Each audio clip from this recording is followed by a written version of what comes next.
สบายดีทุกคนมื้อนี้บ่าวหลาจะพาทุกคนไปเที่ยวหอพิพิธภัณฑ์สร้างเอราวัณที่จังหวัดสมุทรปราการไปชมความงามและเรื่องราวอันน่าสนใจถ้าพร้อมแล้วไปเบิ่งกันเลยทุกคนสำหรับคนที่บ่อยากขึ้นทางนี้เนาะก็สามารถขึ้นลิฟต์ได้เนาะนี่มีลิฟต์ขึ้นลิฟต์ลงอีกว้าว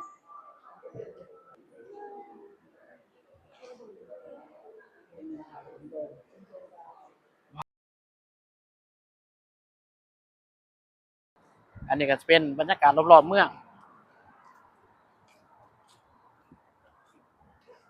เป็นกำแพงคล้ายๆอยู่ในหนังเนาะบรรยากาศรอบๆเมือง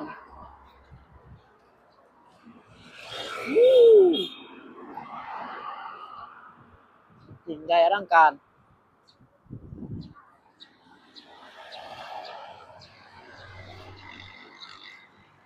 ว้าว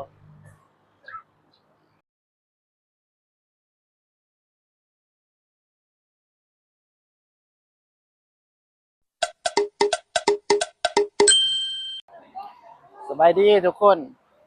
นี่พาทุกคนมาเที่ยวพิพิธภัณฑ์สร้างเอราวัณเนาะวันนี้อยู่แถวบางนาการเดินทางมาก็เดินทางมาด้วยการเรียกรถถ้าผู้ใดสะดวกสำหรับการเดินทางแบบรถไฟฟ้าก็ลงมาไหลเนาะก็คือมาลงอยู่สถานีเอราวัณเลยคุณไม่มาวัดก่อนเหรอสวัสดีครับต้อนรับทุกคนอันนี้ล่ะเขานี่ละมั้งพี่อันนี้ต้องเอ่อซื้อบัตรไหมครับ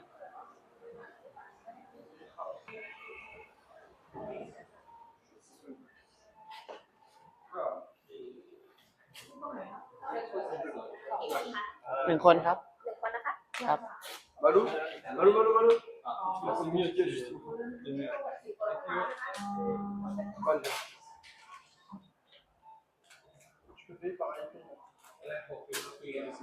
ขอบคุณครับ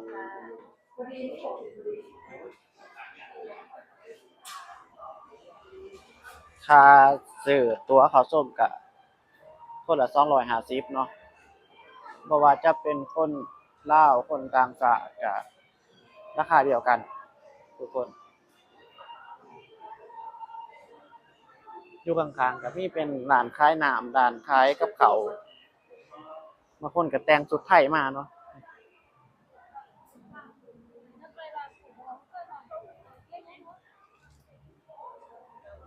สร้างเอราวัณโอ้ยทุกคน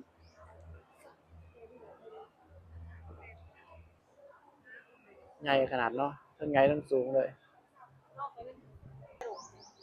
ไปกันเนาะถ้ามาผู้เดียวมื้อนี้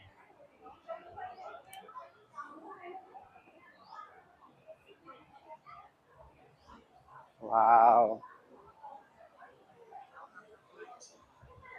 คนคล้ายๆกับสวนสาธารณะ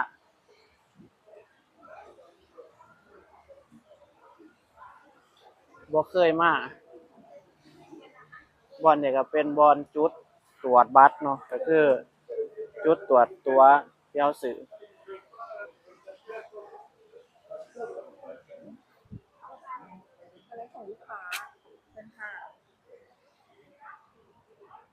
ว้าว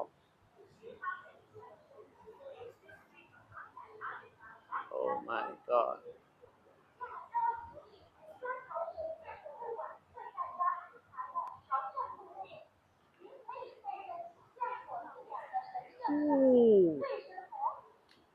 ว้าวแนมเบิ่งในวิดีโออาจจะคิดว่าบ่ใหญ่เนาะแต่อยากให้ทุกคนลองมาสัมผัสแล้วก็ลองมาเห็นกับตัวเองเนาะว้าว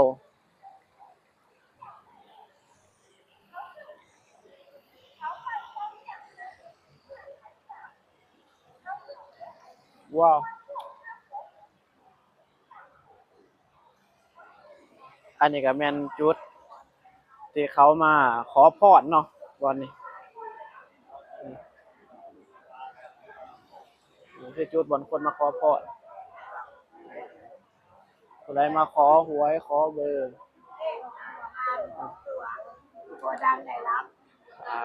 คนร้ายเนาะว้าว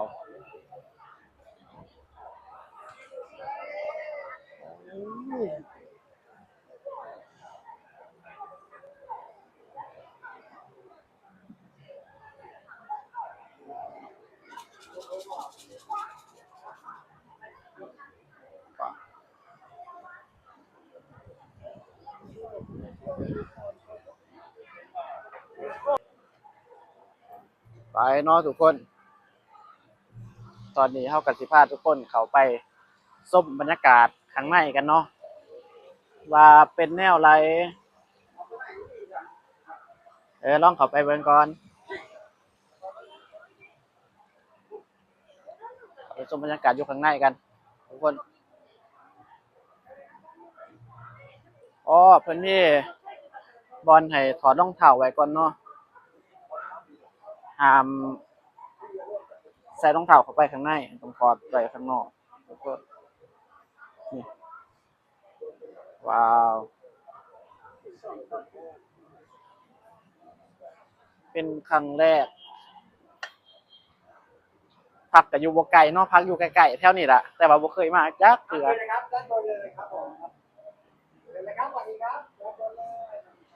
ว้าวก่อนสิเข้าไปข้างในอ่าขออนุญาตพาทุกคนส้มรอบๆอยู่ทั้งข้างนี่ก่อนเนาะ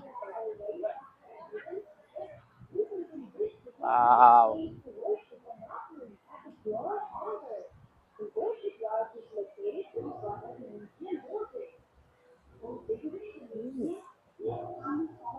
บรรยากาศรอบๆกันทุกคน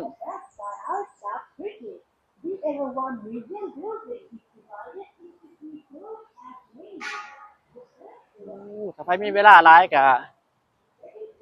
มาดินแถวนี้เนาะถ้าใครมีเวลาหลายบ่ได้วันหยุดวันพักผ่อน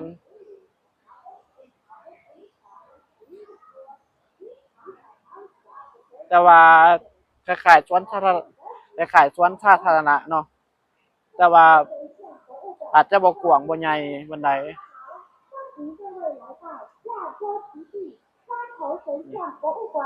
จะเป็นคล้ายๆเป็นน้ำตกจำลองเป็นบ่อนให้นั่งพักผ่อน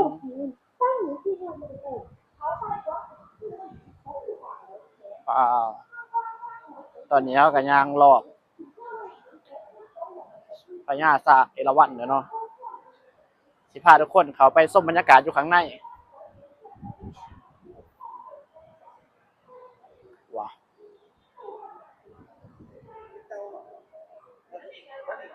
ว้าวว้าวโอ้ my god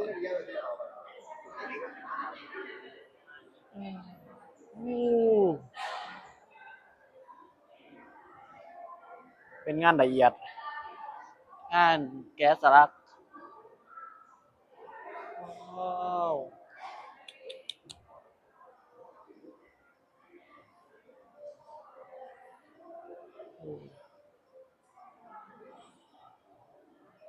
ตึงตราตึงใจ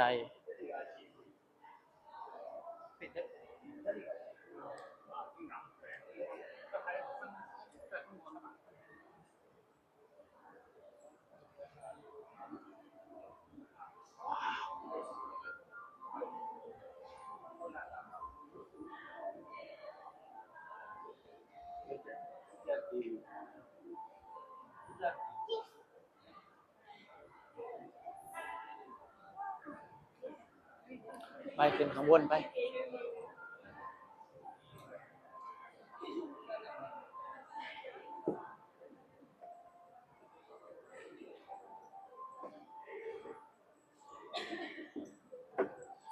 ไปทุกคนขึ้นไปส้มข้างบนว้าว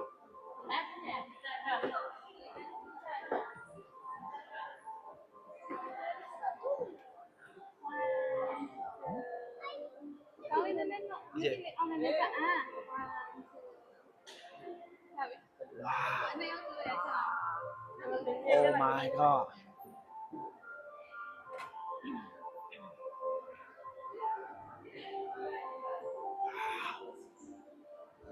โอ้ my god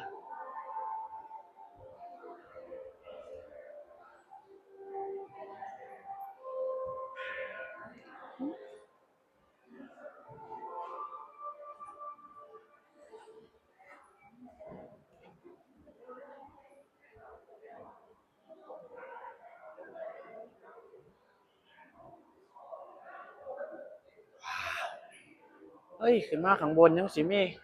ประตูทางให้ขึ้นไปอีกเด้นี่ทุกคนว้าว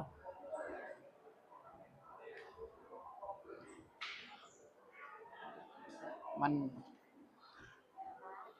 ยิ่งใหญ่อลังการเกินเนาะว้าวว้าวโอ้ my god อู้เป็นงานละเอียดงานแกะสลักว้าว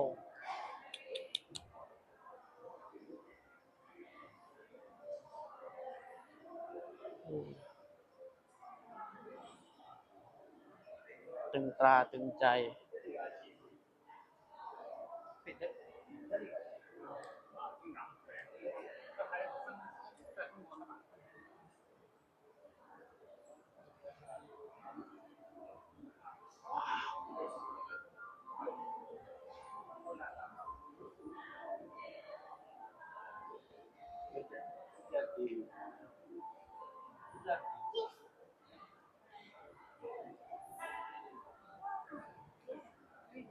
ไปขึ้นข้างบนไป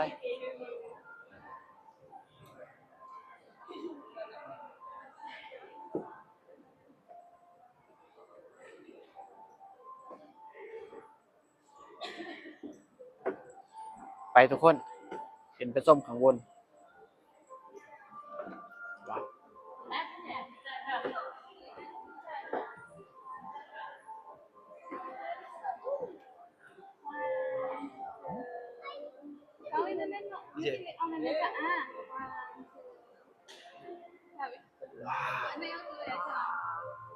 โอ้ my god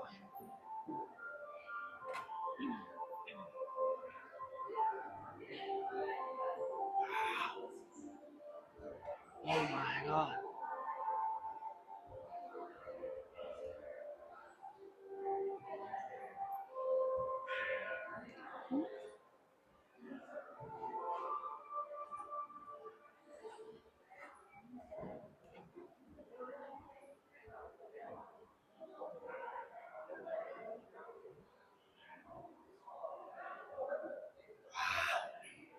เฮ้ยขึ้นมาข้างบนยังสิมี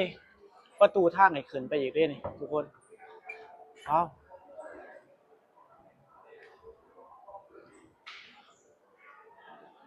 มันยิ่งใหญ่อลังการเกินเนาะว้าวสำหรับคนที่บ่อยากขึ้นทางนี้เนาะก็สามารถขึ้นลิฟต์ไหลเนาะนี่มีลิฟต์ขึ้นลิฟต์ลงอีกว้าว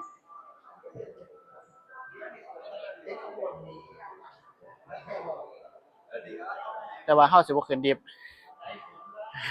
บันไดชัน เฮาสิขึ้นบันได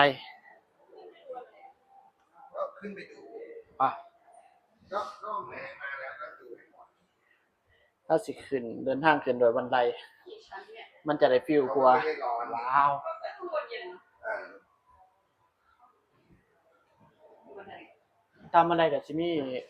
ลายแกะสลักลายผาดบาปนี่ผนังว้าวหลายสันอยู่ พอถวายขึ้นลิฟต์ อันนี้มันจะได้ฟิลกว่า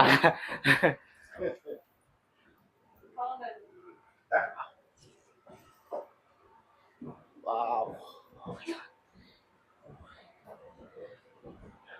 อุ้ยเริ่มเวียนหัวแล้ว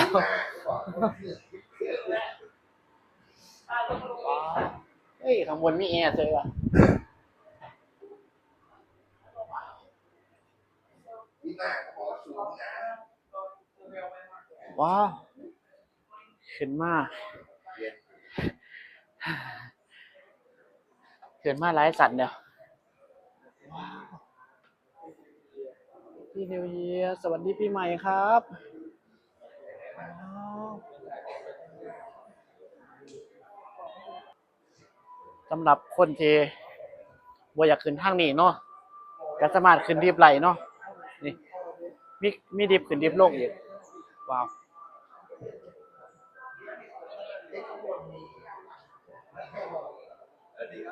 แต่ว่าเฮาสิบ่ขึ้นดิฟ เอาบันไดชัน เฮาสิขึ้นบันได ก็ขึ้นไปดู อ่ะ ก็แม่มาแล้วก็ดูให้หมด เฮาสิขึ้นเดินทางขึ้นโดยบันไดมันจะได้ฟีลกว่า ไม่ได้ร้อน ว้าว เออ ตามบันไดก็สิมีลายแก๊สสลักลายผ่าบาปนี่ผนังว้าวหลายสันอยู่ พอถวายขึ้นลิฟต์ อันนี้มันจะได้ฟิลกว่า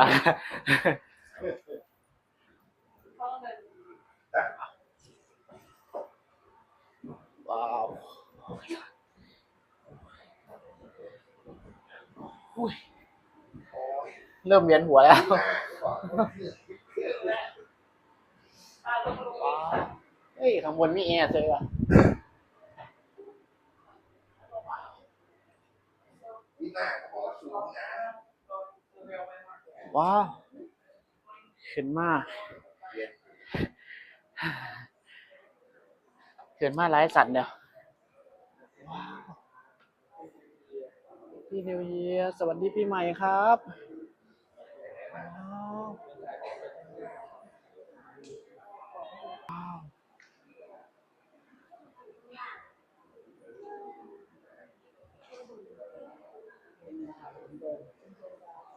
ว้าว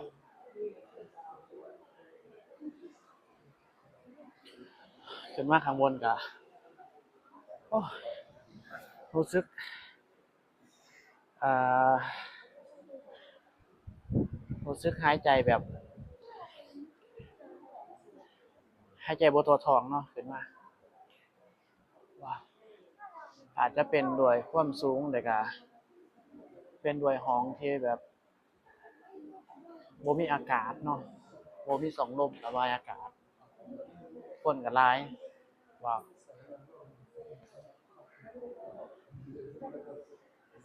ว้าว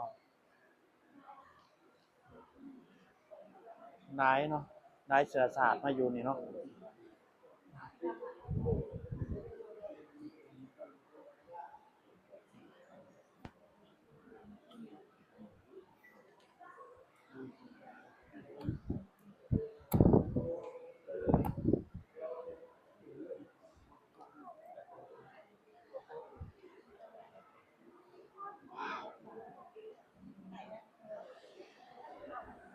ไปทุกคน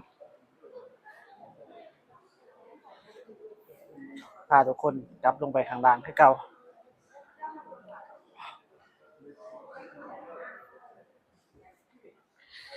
มาข้างบนก็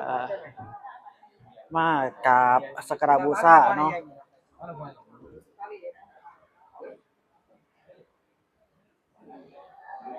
อ๋ออันนี้ดิฟไปกด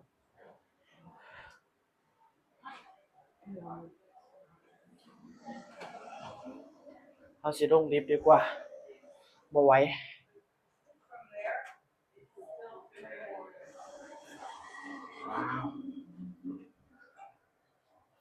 ถ้าจะย่างลงบันไดบ่ไหว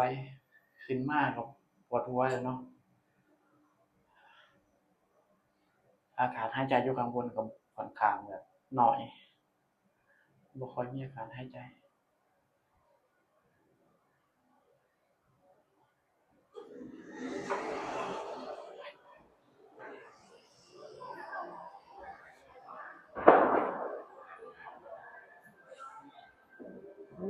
มุมข้างบนมองลงไป ว้าว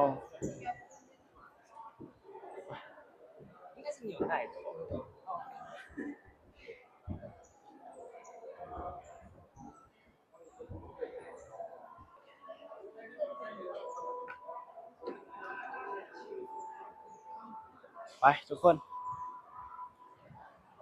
ออกไปข้างนอกกัน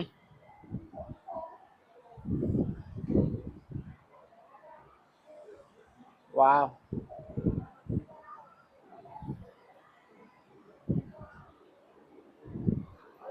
ไปทุกคนยางลงข้างนอกเนาะถ้าจะพาทุกคนออกข้างนอกกัน พาทุกคนเข้าชมบรรยากาศข้างในเดี๋ยวก็สิพาออกได้วันนี้หอดเวลาอันพอสมควรแล้ว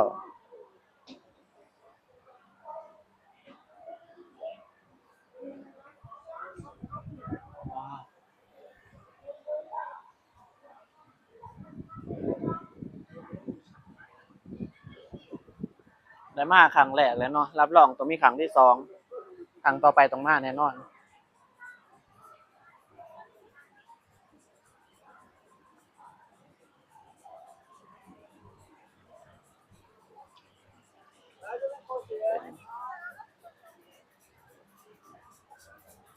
ความยิ่งใหญ่อู้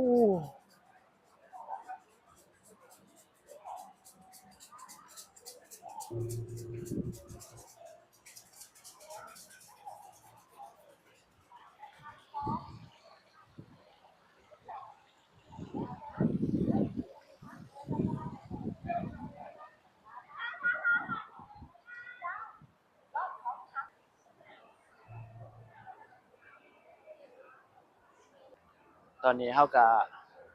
ออกมาอยู่ข้างนอกแล้วเตรียมตัวสิเดินทางกลับบ้านในวันนี้สำหรับการเที่ยวมื้อนี้อยู่สระเอราวัณก็สิเบิดเพียงส่ำนี้เนาะทุกคนบ่เข้าใจเรื่องหยังบ่เข้าใจเรื่องการเดินทางหรือว่าการซื้อตั๋วเข้าหยังก็สามารถคอมเมนต์เข้ามาได้เนาะทุกคนไปสำหรับมื้อนี้ก็ขอกราบคำว่าสบายดีเด้อทุกคนไปทุกคนกลับบัดนี้